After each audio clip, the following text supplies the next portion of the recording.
네, 오늘 보시다시피 미망 파이널 완전체 인디 토크입니다. 공식적인 라스트 GV라고 하니까 더 의미가 뜻깊게 느껴집니다. 저는 오늘 진행을 맡은 신의21의 김소미 기자입니다. 반갑습니다. 네, 그러면 지체 없이 오늘의 주인공들 무대로 모시겠습니다. 여러분들 큰 박수 부탁드립니다.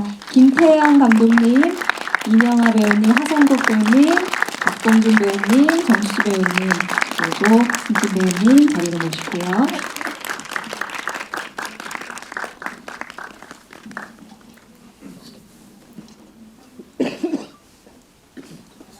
네, 앉아서 시작하겠습니다. 먼저 감독님과 배우님들 차례로 간단히 소개라고 다 이미 멘차 관람도 하신 분들 계셔서 소개라고 할 건 없겠지만 간단히 인사 말씀 나눠주시면 좋겠고, 오늘 또 극장에서 이명하 배우님 마지막이라고 또 함께 영화 보신 줄로 알아요. 어떠셨는지도 살짝 얘기해 주시면 좋겠습니다.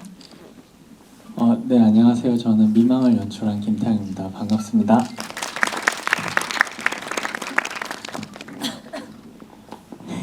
네, 안녕하세요. 저 오늘 아이열 6번에서 여러분과 함께 영화를 본 이명하라고 합니다. 아까 그 서울극장에서 모더레이터 이명하가 말할 때 제가 여러분을 이렇게 봤거든요. 네, 약간 울컥하더라고요. 네, 너무 감사합니다. 네, 안녕하세요. 하상국입니다. 저희 미망 개봉날 아마 여기 이 관에서 같이 행사하고 이 GV를 했었는데 공식적으로는 마지막 GV 다 같이 하는 GV 행사를 또 같은 장소에서 할 수 있어서 의미가 있는 것 같습니다. 네, 반갑습니다. 뭔가 미망답다는 생각이 드네요. 네. 박봉준 배우님. 네, 안녕하세요. 팀장 역할한 박봉준입니다. 오늘 오랜만에 영화 보셨는데 역시나 이막이 가장 훌륭하던가요? 근데 오늘 이막 정말 좋더라고요. 네. 네, 이막에서 등장한 박봉준입니다. 네, 안녕하세요. 저는 연인 역할 맡은 정수지라고 합니다. 오늘 이렇게 새 GV 하는 거는 전 오늘이 처음인데 와주셔서 감사합니다. 네, 안녕하세요. 택시 운전하는 백승진입니다. 네, 마지막 자리 함께해 주셔서 감사합니다. 제가 잘 모르고 있었던 부분인데 이명하 배우님께서 이막이 가장 마음에 든다고 하셨었던 모양이지요? 아니요. 이막도 좋고, 근데 유난히 이막을 사랑하세요. 그래가지고 네, 오늘 좋더라고요. 또 오랜만에 극장에서 보니까. 네. 박봉준 배우님이 그렇게 운을 띄워주셔서 저도 약간의 실없음을 보태서 그러면 이명하 배우님께 이 질문 먼저 드리고 싶은데요. 미망을 조금 그냥 가볍게 바라보자면 이 이명하 배우님이 연기한 여성을 둘러싼 두 명의 남자의 어떤 구도로 분명히 볼 수 있을 것 같아요. 이제 좀 시간이 흘러서 오늘 이제 영화를 또 막 방금 보셨으니까 이 여자의 삶에서 다소 조금 더 청춘의 시절에 만났던 하성국 배우님이 연기한 남자와 그리고 또 직업 세계에서 어떤 좀 각자 삶의 생활의 전선을 살아가면서 그런 조건들도 서로 좀 놓아놓고 어려운 얘기들도 좀 하게 된 박봉준 배우님이 연기한 두 남자, 각각 어떤 인연으로 기억될까요? 어떤 인연들이라고 보셨어요? 영화 안에서 오늘 영화 여러 번 지금까지 봤는데 오늘 갑자기 여자는 팀장을 만났겠구나 라는 생각을 하게 됐어요. 팀장이랑 계속 결혼을 했을 수도 있겠다라는 오늘 그런 생각이 들었어요. 왜냐면은 그걸 어디서 느꼈냐면 마지막에 그 아이랑 통화하고 끊고 한숨을 쉴 때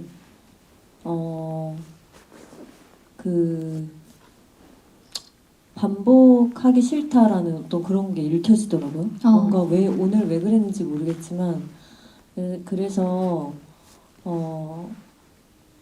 뭔가 이 자리를 이제는 떠나야겠다라는 생각을 하는 것처럼 보였어요. 그래서 그 팀장과 좀 이제는 반복되는 그 지난 어떤 그런 만남과 헤어짐을 더 이상 이제 안 하고 팀장과 안정적인 좀 삶을 살지 않았을까 그런 생각을 했어요. 말씀 주신 부분이 어떻게 보면 만약에 미망을 여러 번 보신 분들이 있다면 분명히 3막쯤에서 볼 때마다 좀 다르게 읽힐 수 있고 또 분명히 어느 지점에서는 이명화 배우님 말씀처럼 느껴지게 되기도 하는 부분인 것 같습니다. 오늘 이제 그동안 걸어오신 길들, 시간들 좀 되짚어보는 의미에서 영화의 좀 출발점부터 시간 순서대로 살짝 이야기를 해보면 좋을 것 같은데요. 많은 분들 잘 아시는 대로 김태환 감독님이 정말로 길에서 이명화 배우님 만난 것을 계기로 해서 시나리오를 쓰게 됐고 달팽이라는 단편 영화로 이 영화의 1막이 먼저 제작이 됐습니다. 그리고 4년이라는 시간이 걸려서 2막과 3막이 각각 단편 영화 그리고 중편 영화로 완성이 되고 그것이 합쳐진 경우인데요. 제가 흥미로웠던 부분은 감독님께서 뭐 일전에 여러 인터뷰에서 이미 그 달팽이라는 단편을 찍을 때부터 그 뒤에 4년이라는 시간이 흐르긴 했지만 그 뒤에 있는 두 편의 영화들에 대한 여러 가지 좀 계획, 컨셉, 주제들이 이미 잡힌 것이 첫 단편 때였다라고 말씀을 주시더라고요.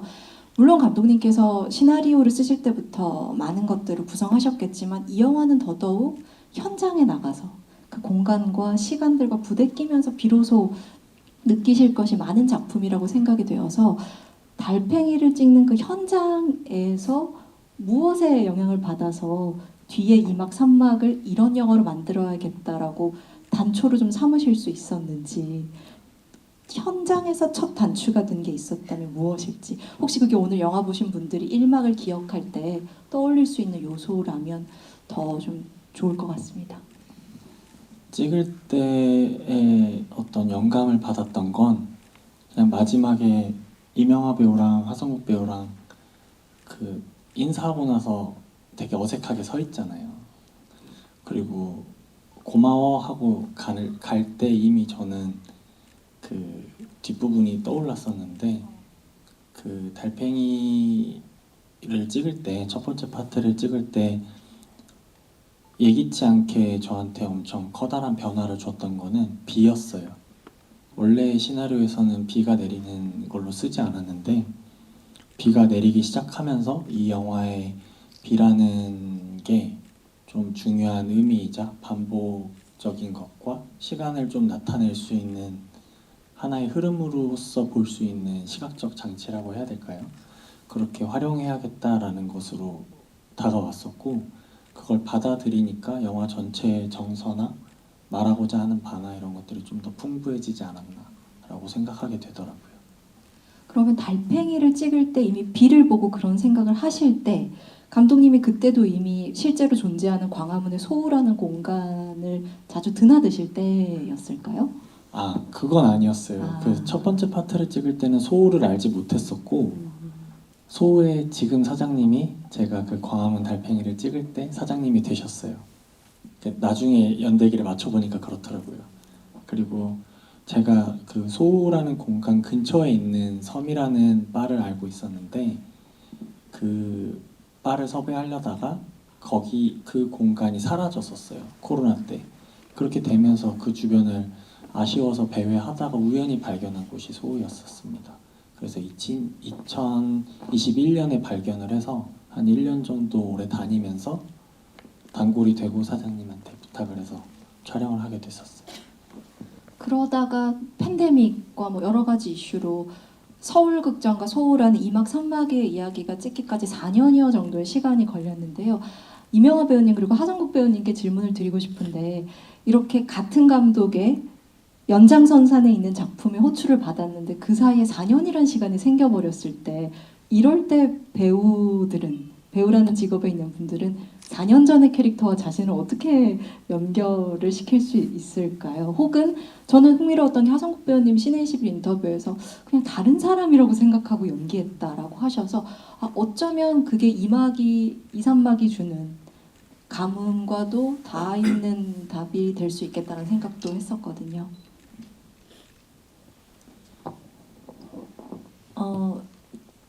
저는 아예 다른 작품이라고까지 생각하진 않았지만, 그런 그 달팽이 때의 어떤 그 인물을 생각하려고 하지는 않았어요.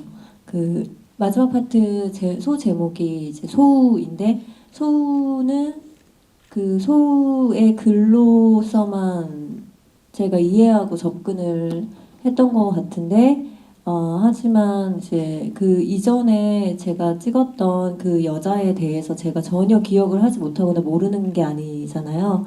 그래서 제 안에 있는 어떤 그 무의식적인 것들로 많이 활용을 해서 했던 것 같아요. 네. 하정국 배우님은 어떠셨어요? 저는 그 말씀해 주셨던 것처럼 제가 저 예전 인터뷰에서 얘기한 대로 생각을 했었고요. 왜냐하면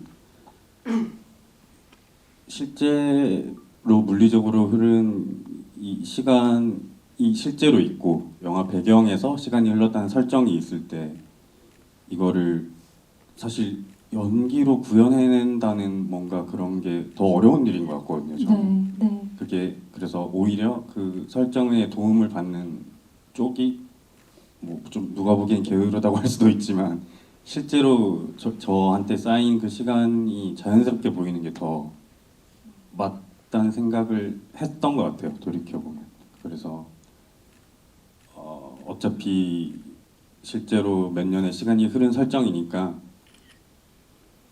내 외모나 내 이런 이야기를 따라오는 사람들은 나라고 알겠거니 하고 다른 이야기로 그냥 조금 보려고 노력을 했었습니다. 그리고 뭐 영화마다 이야기마다 그리고 감독이 어떤 생각을 가지고 있느냐에 따라서 배우들도 연기를 접근하는 방법이 조금씩 달라지는 것 같아요. 근데 미망은 연기를 하고 있을 때 그 자리에 그렇게 잘 있는 게 필요한 그런 영화이지 않나 생각이 들어요. 네. 그 말씀이 너무 흥미로워서 조금만 더 부연을 해주신다면 필요한 순간에 혹은 장소에 배우가 거기 있는다. 어떤 느낌일까요? 아까 앞서 말씀드린 것처럼 너무 분석적으로 접근하지 않는 것, 촬영을 하기 전에 이야기를 오히려 많이 나누고 현장에서는 크게 이야기를 많이 나누지 않았었어요. 네. 그래서 그 촬영 현장에 가기 이전에 제가 충분히 이 영화에 대해서 이 인물에 대해서 생각을 많이 해보고 대화를 많이 나눈 후에 있기 때문에 거기에 그냥 그대로 내가 그 순간에 느껴지는 그대로 잘 있으면 그게 자연스럽게 나오는 것 같거든요. 그래서 뭐 이렇게 질문 같은 걸 받을 때 뭐 여자는 담배 필 때 거기 쳐다보면서 어떤 생각을 하셨나요? 라든지 뭐 네. 노래를 부르는 남자를 보면서 어떤 생각을 하셨나요? 이렇게 여쭤보실 때가 있어요.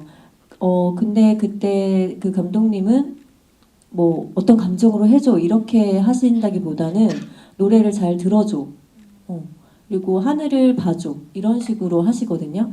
그러면 제가 그거를 하면은 되는 거예요. 그러면 이제 보시는 분들이 해석을 하실 수 있게끔 여지가 좀 생기는. 네. 어떻게 보면 저는 이제 이명하 배우님 답변 재밌었던 부분이 제가 그 홍상조 감독님 여행자의 필요로 이자벨 위페르 배우 인터뷰를 할 때도 굉장히 비슷한 말씀을 하셨던 것 같아요. 그게 참 배우라는 직업의 신비를 좀 되짚어보게 하는 그런 영역인 것 같습니다. 제가 또 이 미망이란 영화가 사실은 주제적으로 어떤 사랑 영화나 로맨스 영화라고 말하기에는 훨씬 그보다 좀 큰 품을 갖고 있는 영화라는 생각을 하는데요. 그럼에도 불구하고 로맨스물로서 이 영화가 정말 매력이 있는 부분 중에는 박봉준 배우님이 연기한 팀장 캐릭터의 지분이 좀 있는 것 같아요. 네, 너무 좋아하시네요. 네, 미소를 감출 수가 없네요. 근데 제가 반가웠던 이유는 아마 제가 질문 드리고 싶은 부분이 이 영화가 나오고 이 캐릭터에 대해서는 사후 공통적으로 관객들이 굉장히 배우님에게 여러 피드백을 했을 것 같다는 생각이 드는 캐릭터예요. 대사를 발화하는 방식이나 특히 반가운 건 사실 이제 한국 영화에서 어떤 남성상으로서 자주 재현되지는 않는 그런 결을 가진 캐릭터라고 해야 될까요? 그래서 배우님이 시나리오에서 이해한 것과 또 표현하는 과정에서의 캐릭터에 점점 다가가는 과정에서 나름대로 고충이 있으셨을 텐데 그렇게 자꾸 감독님하고 닮았다는 말씀을 많이 하시더라고요. 그래서 그 과정이 어땠는지 배우님께서 이 캐릭터에 대한 나름의 해석을 더해가면서 사실 배우는 감독을 관찰하는 것도 꽤나 중요한 영역이라는 말씀들 많이 하시거든요. 그 사이에서 나름대로 어떻게 균형 잡아가셨는지 좀 궁금합니다. 감독이 어떤 시나리오에서 인물을 만들 때는 자기의 모습이 어느 정도 투영되는 것 같아요. 근데 제가 서울극장 찍기 전에 봤던 첫 번째 파트는 달팽이잖아요. 근데 성국이의 모습을 보니까 이막에선 내가 진짜 로맨스를 해야 되겠다라는 생각이 들더라고요. 무슨 얘기죠? 농담이었고요. 네. 저도 처음 시나리오 읽었을 때는 글로만 읽었을 때는 그 전형적이라도 표현해도 되나요? 그 전형적인 어떤 남성상을 가진 그리고 여자를 어떻게 여자에게 잘 보이고 싶어하는 그런 전형적인 인물을 떠올렸었는데 첫 번째 리딩 때 이제 그것을 보여주니 김태한 감독이 그런 것보단 어떤 구체적인 인물상을 제시하진 않았고 배려심 있게 옆에서 여자의 말을 잘 들어주고 그렇기 때문에 적당한 거리를 유지하는 사람이라고만 얘기를 해줬어요. 그래서 이제 집에 와서 다음 촬영 때까지 곰곰이 생각을 해봐서 저 역시도 그 대사가 직접적으로 이 여자에게 어떤 감정 표현을 하는 대사들이 아니잖아요. 그래서 사람들이 봤을 때 저 사람이 옆에 있는 여자에게 관심이 있고 어떤 의도가 있는데 그걸 말로 한다기보다는 그 거리감과 걸음걸이들 그리고 시선 처리들 이런 것들로 표현하면 전형적이지 않은 어떤 인물이 나오지 않을까라고 생각했던 것 같습니다.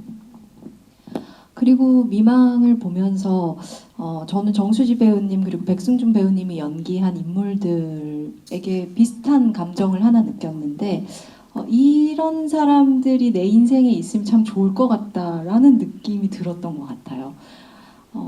그리고 이제 두 캐릭터를 놓고 또 공통적으로 말해보고 싶은 부분은 좋은 영화는 혹은 그게 영화에만 국한되진 않는 것 같고요. 좋은 문학일 수도 있고 어떤 좋은 내러티브는 분량과 별개로 그 인물의 기능이 아니라 성격이 느껴지게끔 하는구나. 그 지점을 김태한 감독님께서 두 인물을 통해 잘 보여주셨다는 생각을 합니다. 근데 그게 또 어떻게 보면 배우의 입장에서는 참 어렵기도 할 것 같아요.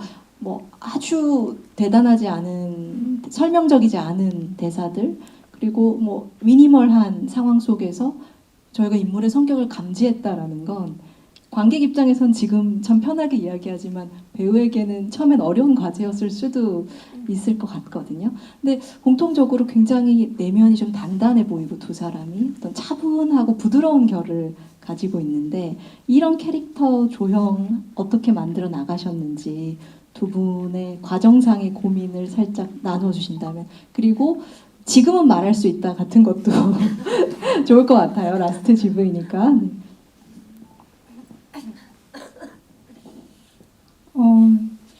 결과적으로 그렇게 어떤 한 인물이 잘 보였다면 너무 다행인데 사실 이 작업을 했을 때는 이게 단편 작업이었고 어떤 분량이나 역할보다는 그 태양 감독님한테 처음 글을 받고 같이 처음 하는 작업이어가지고 그냥 이 사람이 뭔가 원하는 그리고 이 글에 제일 적합한 어떤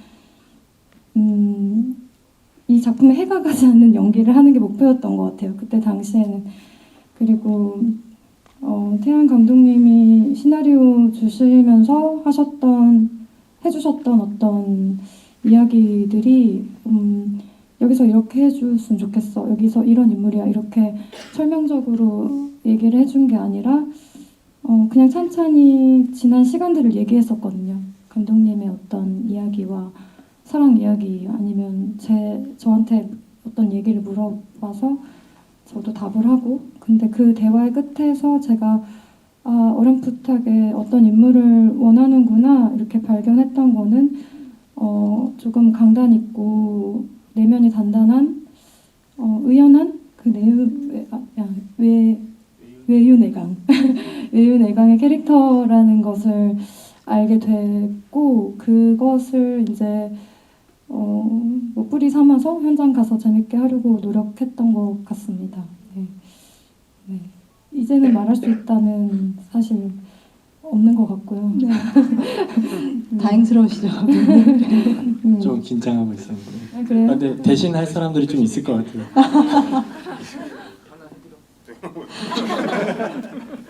일단 백승준 배우님 얘기 먼저 들어보겠습니다.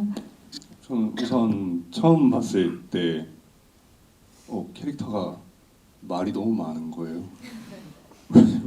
그 생각을 했던 이유가 사실 저는 이제 감독님이랑 생각이 좀 다를 수 있는데 이 영화의 주인공이 있다고 생각을 했어요. 이 영화를 끌고 왔던 인물들이 있고 네. 당연히 영화를 다 보고 나면은 그 보는 분들이나 이 영화 인물들이나 모두가 주인공일 수 있는데 영화 안에서는 중심이 되는 인물이 분명히 있다고 생각을 했거든요. 근데 이렇게 내가 말을 많이 해도 되는 캐릭터인가? 그런 생각들이 처음에 좀 많이 어려웠어요. 왜냐면은 영화라는 거 안에서 대사는 되게 중요하다고 생각을 하거든요. 근데 그 대사의 분량적인 거나 의미적인 걸 많이 가져가는 캐릭터가 이 영화를 끌고 가는 인물들을 조금이라도 방해하면 안 된다는 생각 때문에 처음에 그 접근이 되게 힘든 거예요. 개인적으로는 내가 이 대사에 어떤 되게 힘을 주거나 내가 돋보이려고 하는 순간 그게 다 보일 거고 이 극의 흐름이나 이 극의 결을 제가 좀 망칠 수도 있겠다 라는 생각을 되게 많이 했었는데 그래서 영화를 시작하면서 끝날 때까지 계속 생각한 거는 난 조력자다. 나는 그러니까 이 인물들을 사랑하는 주변 사람이고 이 영화 안에서 서브다라는 거를 계속 혼자 생각하고 되뇌었던 것 같아요. 그걸 뺏어가면 안 된다. 말을 할 때도 나한테 집중되게 하면 안 된다. 뭐 이런 생각들을 되게 많이 했었고, 네, 그게 그래도 뭔가 감독님이나 같이 현장에 있던 배우님들이 너무 같이 잘 해주셔가지고 개인적으로는 어떻게 했는지 잘 모르겠어요. 그냥 끝나고 나니까 이렇게 됐네 했는데 그래도 뭔가 이렇게 같이 많이 다니고 얘기 나눌 때 개인적으로 되게 좋은 건 제 이야기가 나오겠지만 생각 이상으로 많이 나오지 않아서 되게 좋아요. 그게 어쨌든 조명돼야 될 인물들에게 집중되는 게 되게 기분이 좋더라고요. 그래서 그게 참 다행이지 않았나 이 생각이 듭니다. 백승진 배우 얘기를 들으니까 제가 좀 잘못됐다 싶네요. 그런 접근 방식도 있었군요. 죄송합니다. 각자의 입장이 있는 거니까 아까 하성욱 배우님 그 성토하실 말씀이 있으시다고 이제는 말할 수 있다 아니었나요? 네, 마이크. 아닙니다. 알겠습니다. 그 백승진 배우님 말씀 드리면서 그런 생각도 나요. 얼마 전에 그 러브레터란 영화가 30년 만에 재개봉을 해서 저희 잡지에 김하진 소설가의 글을 실었는데 어떻게 보면 미망도 그러하지 않습니까? 어떤 다중의 관계에서 한 사람이 죽거나 누군가 소실되는 관계가 있을 때 이를테면 그런 표현을 쓰시더라고요. 소설가답게 3인이 어깨동무를 했을 때 세 사람이 어깨동무를 하고 걸어가는데 그 가운데 누군가가 죽거나 사라짐으로 인해서 없어지면 남은 2명이 그 자리를 그대로 만들어 놓은 채로 어깨동무를 계속해서 걸어가는 관계. 근데 미망을 보면서도 그것이 공간이든 인물이든 분명히 사라졌으나 그 사라진 채로 놓아두면서 걸어가는 사람들의 의연함, 호련함 같은 걸 느꼈던 것 같습니다. 그런 면에서 김태환 감독님께 질문을 드리고 싶은데요. 사실 인물들의 나이대가 대단히 어떤 중장년이라거나 그렇지 않고 어떤 청년기를 지나가고 여전히 젊은 인물들, 한국 영화에서 이 정도 나이대 인물들에게 이런 좀 비움이나 사라짐의 감수성을 호련히 안고 가는 영화를 아주 자주 보기는 힘들었던 것 같아요. 그렇다고 그 청년 세대의 좌절감에 대해서 이야기하는 영화도 아니고요. 그래서 감독님께서 영화를 3막까지 완성해 가시면서 인물을 만드실 때든 공간과 이렇게 조응하실 때든 감독님 개인적으로 주로 어떤 감정을 가지며 작업을 하셨는지 좀 궁금해요. 어떻게 보면 작품 밖에서 김태양이란 사람이 이 작업을 할 때 주로 느꼈던 감정에 대한 이야기가 될 수도 있을 것 같고요. 네. 이게 어쩔 수 없이 뭐 영화라는 것은 혹은 사람이 이렇게 각자 말을 할 때 표현이라고 하는 것은 그 사람이 갖고 있는 가치관이나 세계관이나 관점을 통해서 말할 수밖에 없다라고 생각을 해요. 그래서 제가 제 영화에서 느끼는 감정이나 표현하고자 하는 어떤 세상의 분위기나 이런 것들은 다 제가 바라보는 시선에서 나오는 것들인 것 같습니다. 제가 듣는 것들과 제가 집중하는 것들이 이러한 것들인 것 같아요. 젊은 세대는 죽음을 말하면 안 되나? 젊었을 때 아파서 죽는 친구들 너무 많거든요. 그리고 나이 먹으면 젊음을 찬양하면 안 되나? 길가에만 봐도 할아버지 할머님들 깨르륵 깨르륵 하고 막 잘 돌아다니시잖아요. 보다 보면은 여자 친구분들끼리 만나서 되게 소녀처럼 지나다니시는데 저는 그렇게 사람이 극중에서도 말하는 것처럼 나이를 먹는다고 어른스러워진다라고 생각하지 않아요. 그냥 그 사람 자체가 껍데기가 늙고 그냥 하루하루가 쌓여간다라는 게 저의 가치관이거든요. 그렇다 보니까 그 사람의 외형에 빗대어서 어떤 이야기를 씌워야겠다라는 생각 자체를 안 하는 것 같아요. 그래서 제가 아마 지금 30대인데 이 영화를 만들기 시작할 때가 생각했던 때가 20대 후반이었고 30대 초반부터 시작해서 영화를 다 만들고 나니까 제가 30대 후반이 되었더라고요. 네. 그래서 아마 다음 영화를 찍었을 때도 어떤 걸 말해야겠다, 이 나이 때 뭘 해야겠다라는 것보다는 그냥 제가 바라보는 그때 것들을 이 정도로 정리해서 얘기하면 말이 되겠다라고 말할 만한 영화들을 만들어내게 될 것 같아요. 너무 좋은 대답인 것 같습니다. 배우님들께 공통적으로 질문을 좀 드려보고 싶은 부분이 또 카메라와의 거리감에 관한 부분인데요.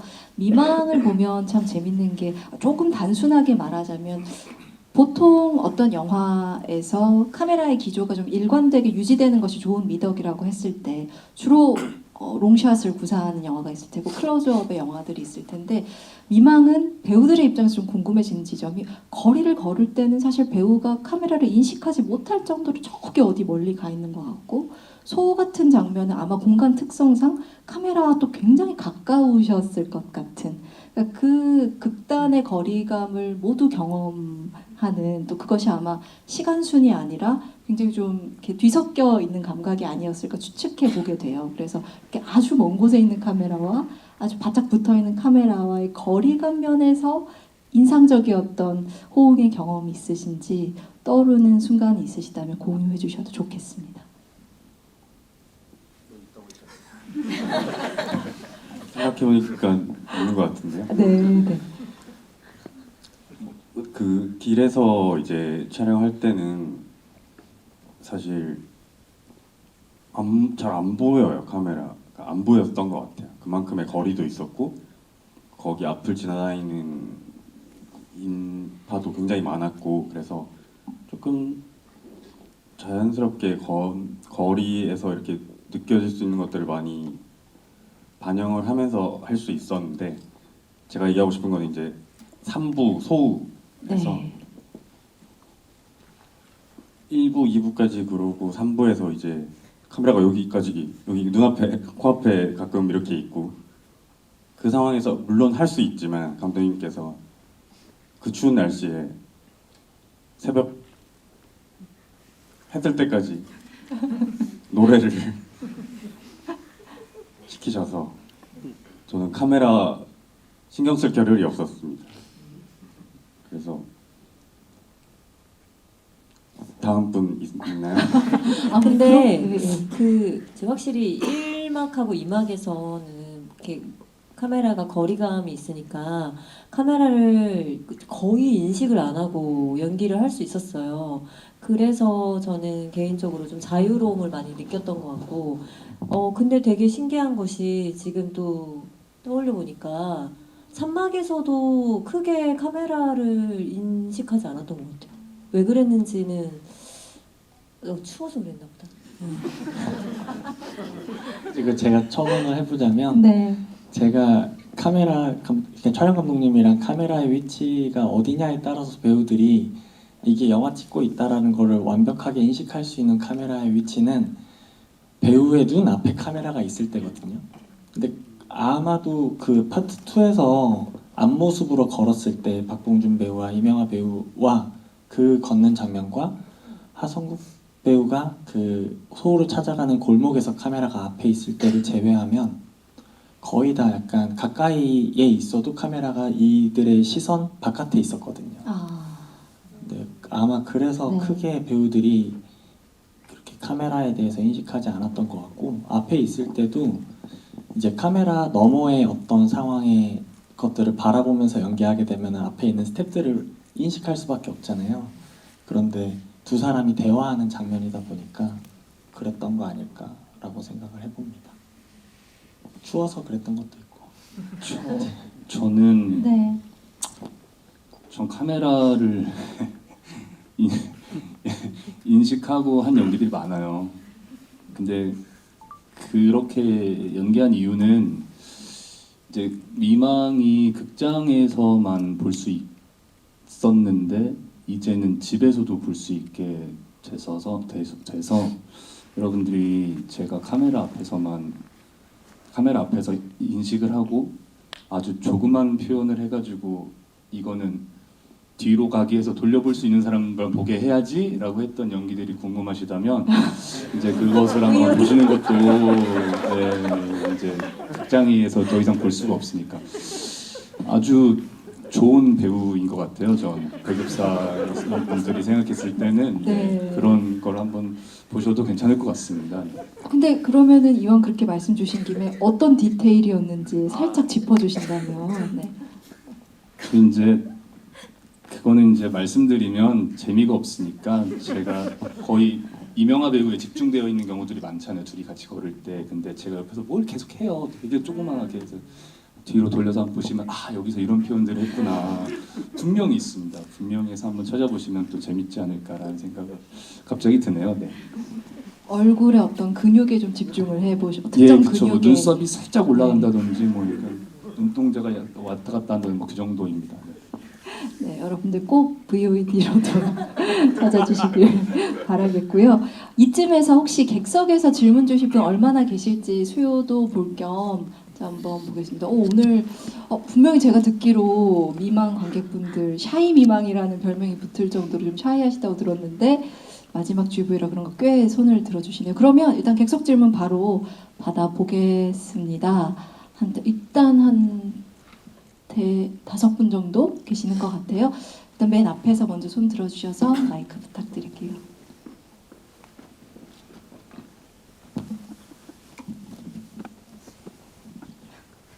네, 아까 여자는 그 팀장을 만나가지고 잘 됐을 것 같다 그렇게 얘기를 하셨는데 그러면 남자는 옛날에 연이었던 에게로 돌아가서 두 사람은 계속 커플이 됐을까?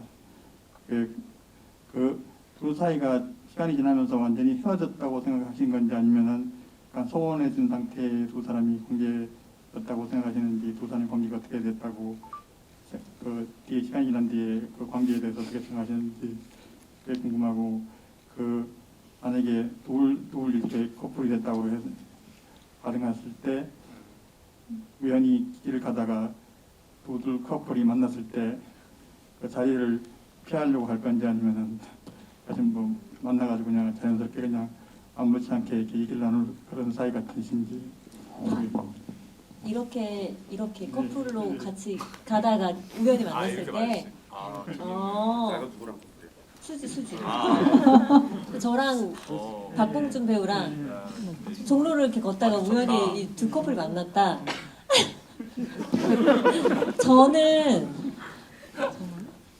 저는 아주 자연스럽게 제가 먼저 발견을 할 것 같거든요. 제가 실제로 사람을 되게 잘 알아보고 길에서 발견을 잘해요.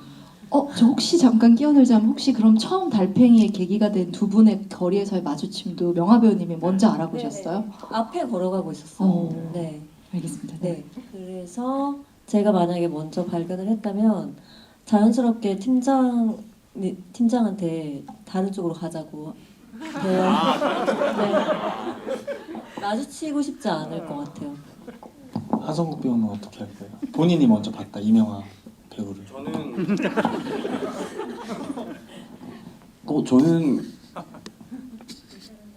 0.5초 고민하고 인사할 것 같아요.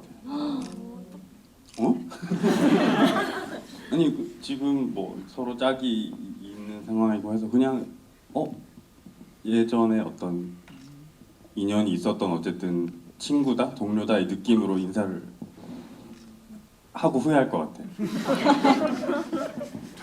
하고 수지 배우가 누구야 이렇게 물어보면 솔직하게 얘기하시면 뭐 친구 뭐.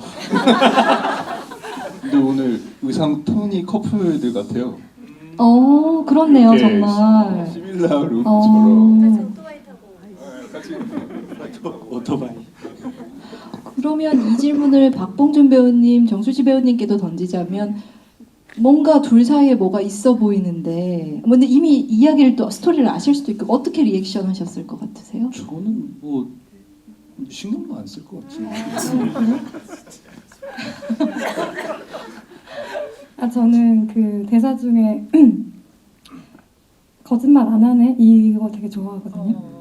그래서 물어보고 그거에 따라서 그 거짓말 여부를 판별할 것 같아요. 팀장의 성격이라면 네. 또 막 다른 영화 얘기 같은 거 막 하면서 빙빙 돌려가지고 그 사람 누군지 물어볼 거. 직접적으로 못 물어보고 이렇게 뭐 있다더라 누구 본데 뭘 봤다더라 이러면 그럴 것 같습니다. 마이크 사용하시면 됩니다. 그러게요. 왠지 좀 마음이 혼란스러울 테니 이명화 배우님의 여성이 또 이렇게 다독여 주려고 할 것 같기도 하고요. 네, 근데 유머러스하게. 마음속에선 좀 앓고 있겠죠. 음. 직접 물어보지는 못하고 그럴 것 같습니다. 미망이 또 워낙 좀 여러 번 영화를 다시 보게 하는 그런 작품이다 보니까 과몰입하신 것 같아요. 네, 재밌는 질문이었습니다. 네, 이번에 뒤로 가보겠습니다. 아까 손 꽤 들어주셨는데요. 그럼 일단 바로 옆으로 가겠습니다. 네, 네.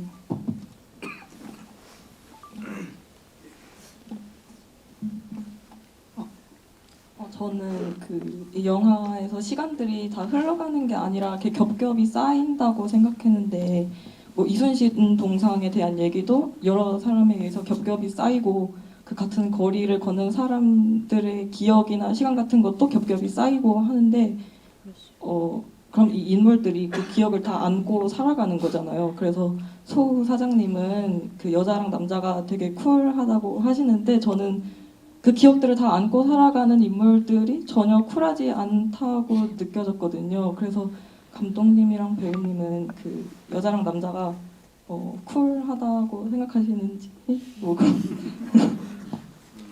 그 중에서 아마 저희 하나도 안 쿨해요라고 배우들이 얘기하잖아요. 그러니까 배우들의 생각도 네, 아마 저는 안 쿨하다라고 생각해서 그런 얘기를 배우들에게 하게 했던 것 같습니다.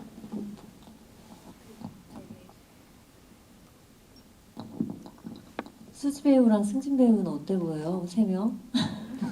뭐가요? 쿨해 보이나요?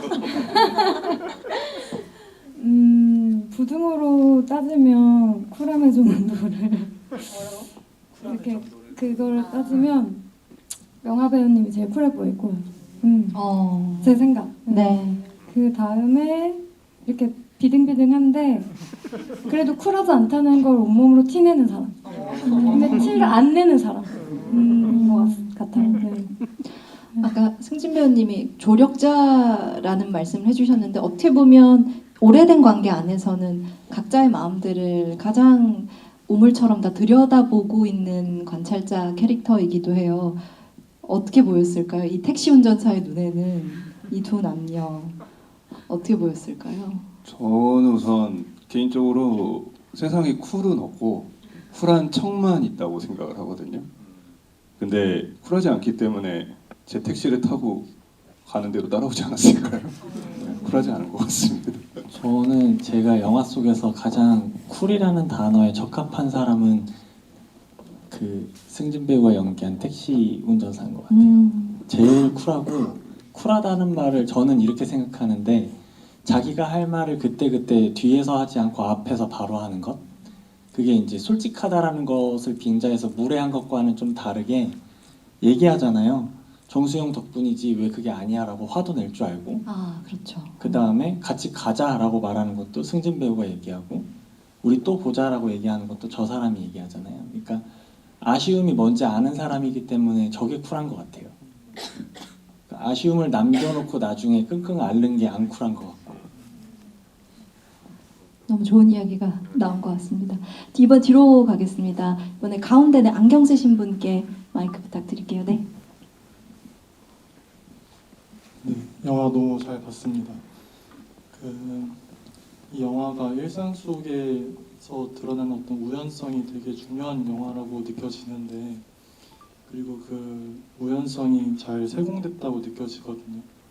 예를 들면 처음에 그 하성국 배우님이 이명화 배우님을 마주쳤을 때가 익숙하다 이런 대사가 나오고 나서 이제 과거의 연인을 만나는 부분 같은 그런 우연성이 잘 세공된 것 같은데, 촬영 현장에서 아까 말씀해주셨던 비 같은 그런 우연성을 어떻게 다루셨는지, 그리고 그게 영화에 어떤 영향을 미쳤는지가 조금 궁금합니다.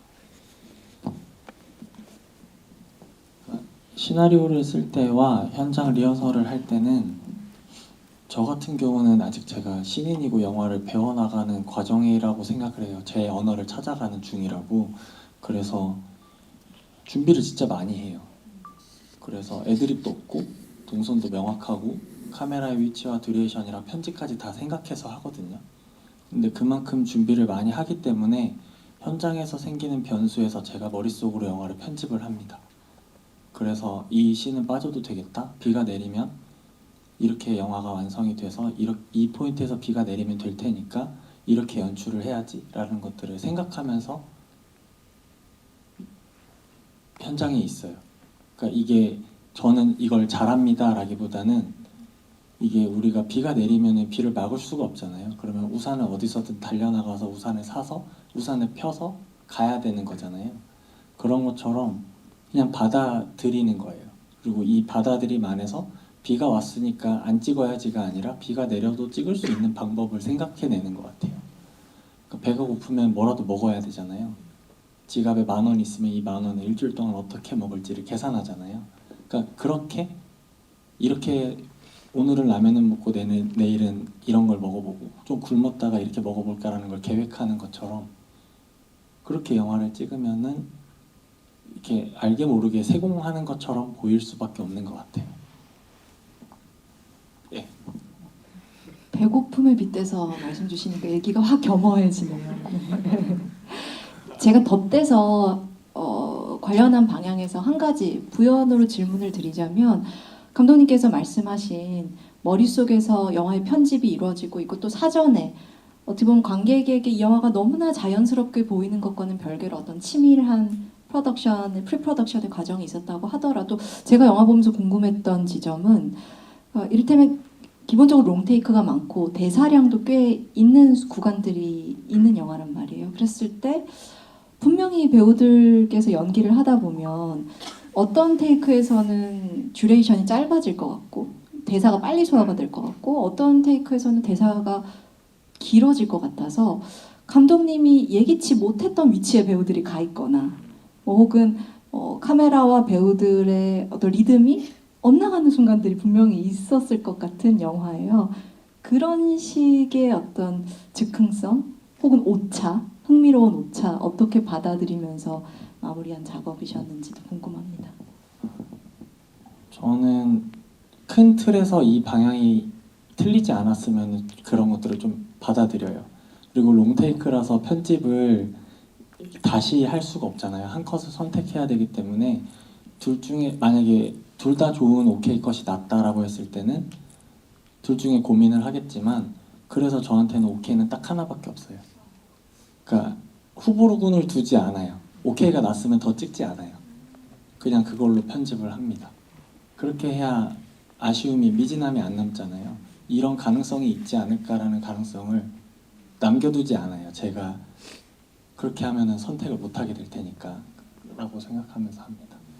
어떻게 보면 이런 스타일의 이런 형식의 영화 만들기를 하고자 하는 사람들에게도 굉장히 유용한 팁이 될 것 같은 말씀이네요. 네, 다른 질문으로 넘어가 보겠습니다. 네, 뒤편에 모자 쓰고 계신 분께 네. 네, 영화 잘 봤고요. 아까 감독님께서 인물들 간의 그 시간적인 의미를 비해 두셨다면 공간적인 부분에서 종로랑 광화문이 반복해서 나오는데 그 공간적인 부분에서의 의미 부여를 감독님께서는 따로 하신 부분이 있으실까 해서 질문을 드립니다. 이게 이제 로케이션의 선택에서 오는 필연성인 것 같은데요. 제가 만약에 세트장을 지어서 그 공간성을 표현한다라고 했다면 그 오래된 벽지를 일부러 낡게 만드는 미술 작업을 했을 텐데 이건 다 야외 로케이션이었기 때문에 그 다음에 실내 장면조차도 다 그 실제 공간에 있는 곳들로 해야지라고 생각을 했었어요. 그래서 그 실제에서 오는 것들을 제가 프레임 안에 담을 수 있다라는 것이 공간을 담는다라고 생각을 했고 그건 제가 연출할 수 있는 게 아니잖아요. 실제 그 시간에 그 거리에 오랜 시간 그 건물들이 있었고 한 것들은 너무 저한테는 어떻게 보면 그 공간 자체가 저한테는 영화 세트장처럼 보였어요. 그리고 그 공간을 선택했던 이유는 오랜 시간을 거기에서 보내 있었고 역사를 담고 있고 그러니까 광화문 자체에 대한 저의 감상을 말씀드리는 게 오히려 공간성에 대한 설명이 될 것 같아요. 되게 미래적인 건물들 그리고 엄청나게 오래된 궁궐들 그 다음에 사대문 안에 있는 한양부터 생각해보면 제일 오래된 서울이고 요즘으로 따지고 보면 가장 젊은 사람들이 뭐 을지로에 힙지로라고 해서 많이 들어가고 있고 할아버지 할머님들이 아직도 거기 계시는 것들이 모두가 다 혼재돼 있잖아요. 그게 사람이 그 공간을 선택했을 때 기억을 은유할 수 있는 가장 베스트에 적합한 공간이라고 저는 생각을 했습니다. 그걸 제가 미술로 표현한다라고 할 수 있는 게 아니라고 생각을 해서 여기서 찍어야겠다라고 선택을 했었습니다. 그리고 그냥 사족을 덧붙이자면 아까 GV 들어오기 전에 기다리고 있는데 김태환 감독님이 저기 어느 동네에 버스 정류장이 너무 좋다고 하시면서 빨리 영화를 찍어야겠다 이러시더라고요. 그래서 감독님께서 평소에 정말 서울의 공간들 연출자의 눈으로 보고 계시는구나. 어떻게 카메라에 담길 수 있을지 좀 본능적으로 계속 채집하며 다니는 분이구나. 네, 또 묘연히 느꼈습니다. 그래서 얼른 그 버스 정류장에 또 나오는 영화가 로맨스 영화가 보고 싶어지더라고요. 네.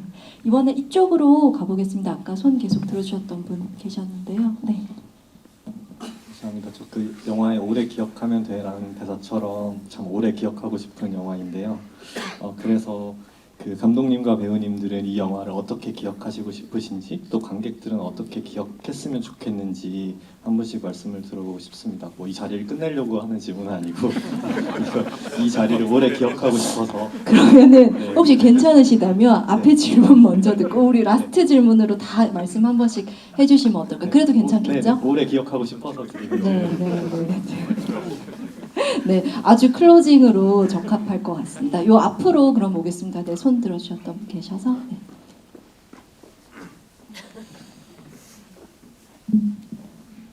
제가 미망을 좀 늦게 보고 연말에 보고 또 연초에 보니까 너무 끝과 마무리를 미망으로 할 수 있어서 끝과 시작을 미망으로 할 때 행복합니다.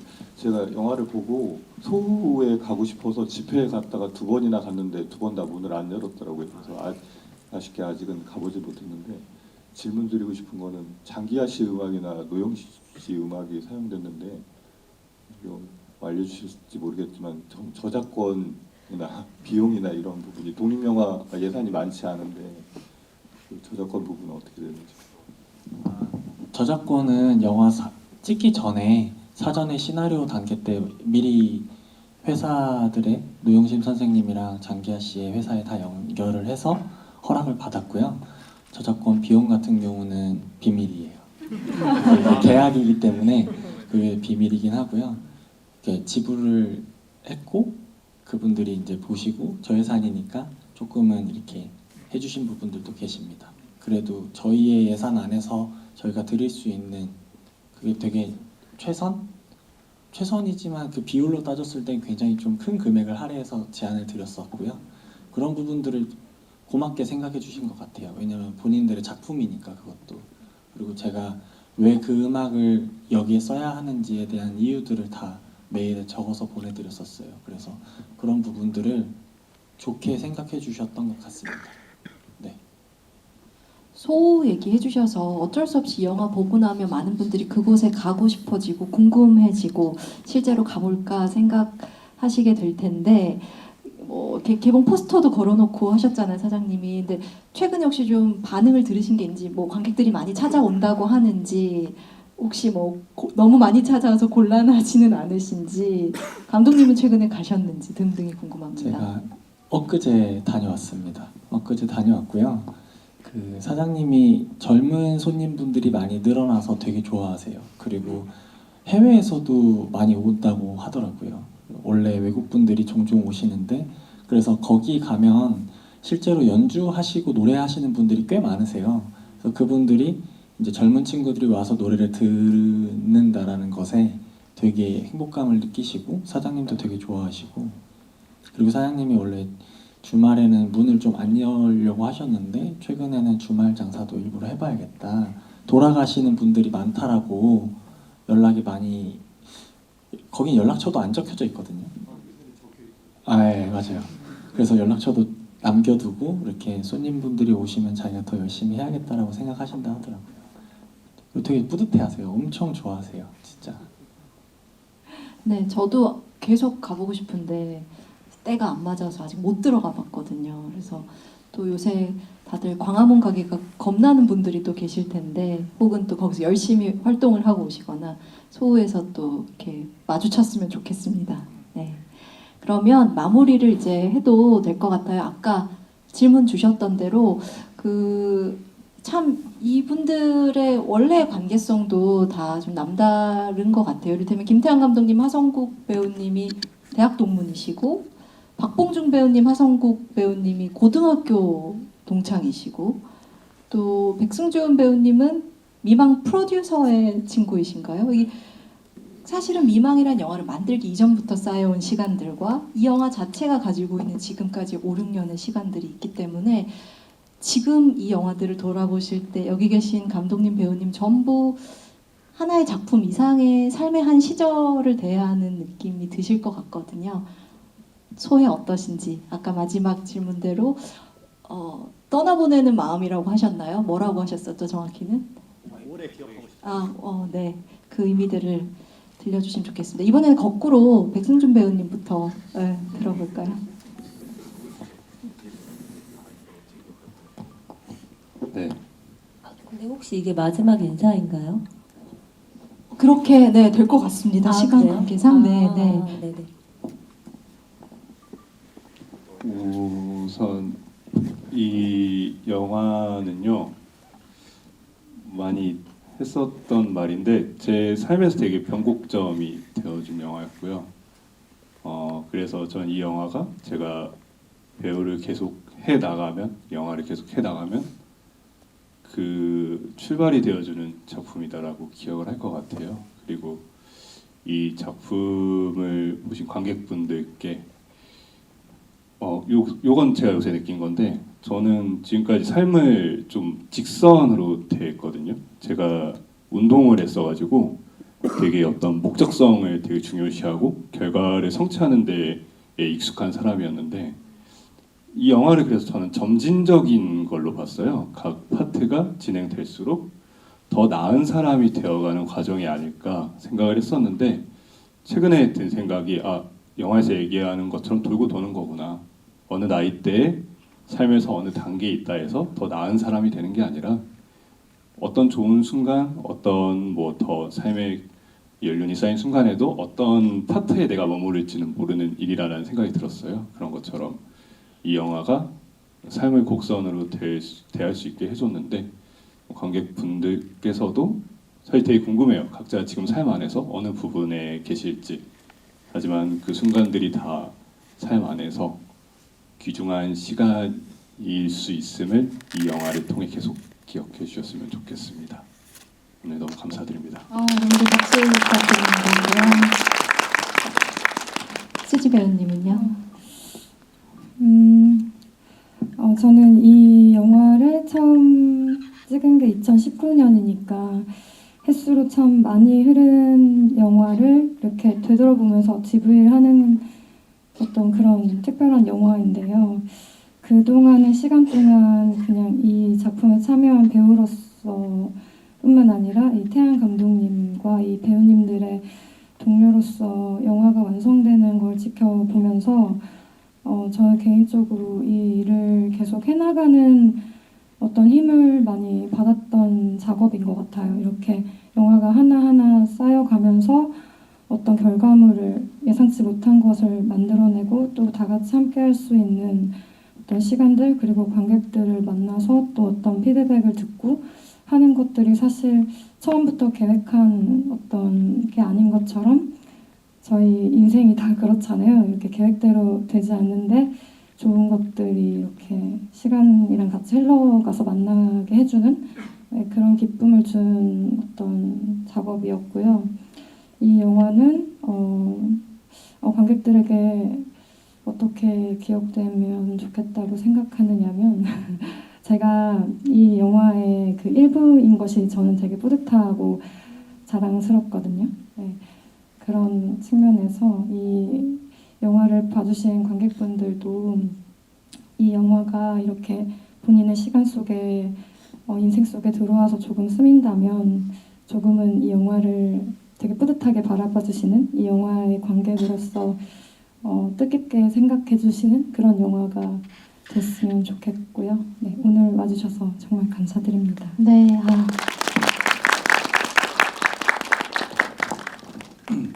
성국이 다음에 제가 얘기했어야 되는데 말 잘하는 사람들 다음에 자꾸 해가지고 중요한 시점마다요. 저는 뭐 배우가 되기 위해서 아니면 자기 꿈을 이루기 위해서 열심히 해야 된다, 치열하게 해야 된다를 떼놓고 봤을 땐 운이 정말 좋은 사람인 것 같아요. 제 첫 단편을 김태양 감독이랑 같이 찍었고 그리고 그 다음 단편을 또 찍게 됐는데 그냥 마냥 좋았어요. 뭐 뭔지도 모르고 뭐 영화제 토론토 영화제 있는지도 몰랐고요. 그래서 뭐 영화제 됐다고 해서 해외 놀러 다니고 친구들이랑 갔다 오니까 또 다른 영화제 간다고 해서 또 열심히 돈 벌어서 또 해외 가고 어떤 사람들이 들으면 진짜 영화 같은 꿈 같은 삶을 그때부터 살아왔던 것 같아요. 너무 행복했고 저희가 최근에 만났을 때 청춘에 대해서 얘기를 한 적이 있는데 청춘이었던 것 같아요. 앞으로도 청춘일 것 같고 그런 영화입니다. 그리고 관객분들이 미망을 어떻게 기억해 주셨으면 좋겠냐면 미망 박동준 연기 참 잘했지. 이막에서 그 친구 신인이었는데 야 연기 잘하더라. 네. 제 컨셉에 지금 함몰돼가지고요. 제가 완충제라는 표현을 좋아하는데 미망은 뭔가 내 삶을 겪으면서 어떤 일들이 생겨서 내가 성장해 나갈 때마다 한 번씩 꺼내보면 좋은 영화일 것 같아요. 그때마다 내가 달라짐을 좀 느낄 수 있고 항상 거기에 있는 어떤 존재인 것처럼 느껴져서 그렇게 그냥 생각날 때마다 한 번씩 아 그때 그랬지, 그때 그 영화 한번 다시 볼까, 이런 영화면 불멸이 미망이 되지 않을까라고 생각합니다. 네. 계속 집요하게 다시 보기를 입력으로 이렇게 해주시네요. 네, 여러분 박수 부탁드립니다.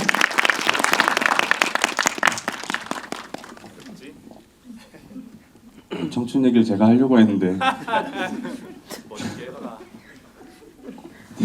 저는 일단 개인적으로는 이 영화 작업 자체가 촬영은 사실 2019년부터 이루어져서 개봉하고 관객분들 만나는 거는 2024년 해 넘어가서 25년이 됐잖아요.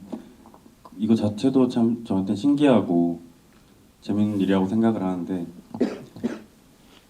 아까 그 기자님 말씀해주신 것처럼 여기 저희 영화 같이 만든 인원들이랑 팀이 만나게 된 인연들이나 또 영화 뭐 어떻게 얘기하면 고작 영화 한 편 만들어 보겠다고 그렇게 좀 열심히 했던 제 청춘의 기록 같아서 여기 청춘이랑 좀 다르게 저의 실제 제가 나이 드는 모습도 영화에 기록돼 있어서 너무 좋고 신기하고 그런 것들이 그래서 제 개인적인 청춘의 기록으로 좀 생각을 많이 하게 됐고요.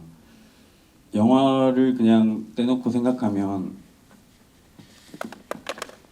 그냥 좀 삶의 어떤 우연과 어떤 신비로운 면을 간직한 영화가 잘 없다고 생각이 되는데 네.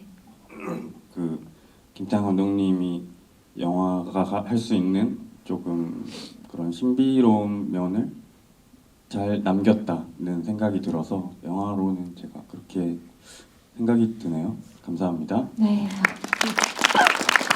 그리고 미망의 1, 2, 3막에 모두 등장하고 또 지난해 신의 21이 꼽은 올해의 신인 여자 배우 이명아 배우님의 피날레 코멘트를 들어보고자 합니다. 감사합니다. 오늘 이렇게 얘기 들으면서 뭐라고 말하지 어떡하지 이렇게 생각을 하다가 난 솔직한 게 최고다라는 생각이 드는데 오늘 기준으로 사람 앞날은 어떻게 될지 모르니까 만약에 이제 앞으로 제가 연기를 안 하게 됐을 때 맞다 이명아라는 배우가 있었는데 그 영화 한번 다시 봐야지 할 수 있는 그런 영화가 됐으면 좋겠고 만약에 연기를 계속 오래 하고 있다면 이명아가 30대의 모습이 담겨져 있는 그 옛날에 미망이라는 영화 있었는데 하면서 다시 꺼내볼 수 있는 그런 영화였으면 좋겠다라는 개인적인 생각이 오늘 들었습니다. 네, 여러분 큰 박수 부탁드립니다. 저는 이거 영화가 이렇게 우연에서 시작됐는데 그거를 우연을 놓치고 싶지 않다라는 생각으로 이렇게 다 모두가 모인 우연들을 필연으로 만들려는 노력을 했던 것 같아요. 그러다 보니까 영화 한 편이 우연찮게 나오게 됐는데 이것 역시 또 좋은 순간들이 모여서 하나의 덩어리가 이렇게 된 거라고 생각하면 또 다음을 향해서 나아갈 수 있는 순간을 제가 목도한 좋은 순간이었다라고 생각을 하고 아까 백승진 배우가 얘기한 것처럼 나이가 들고 시간이 지난다고 해서 어딘가로 나아가고 목표를 달성하면 내가 더 무언가를 성취해서 거대한 사람이 되는 거는 아닌 것 같아요. 그래서 여러분들을 이렇게 만나게 돼서 제가 느낀 건 영화라는 거는 내가 만들어서 끝이 나는 게 아니라 관객분들이 볼 때 좀 뭐가 완성이 되는구나. 제가 영화를 끝내놓고 성장한 게 아니라 개봉해서 여러분들을 만나면서 제가 성장을 하더라고요.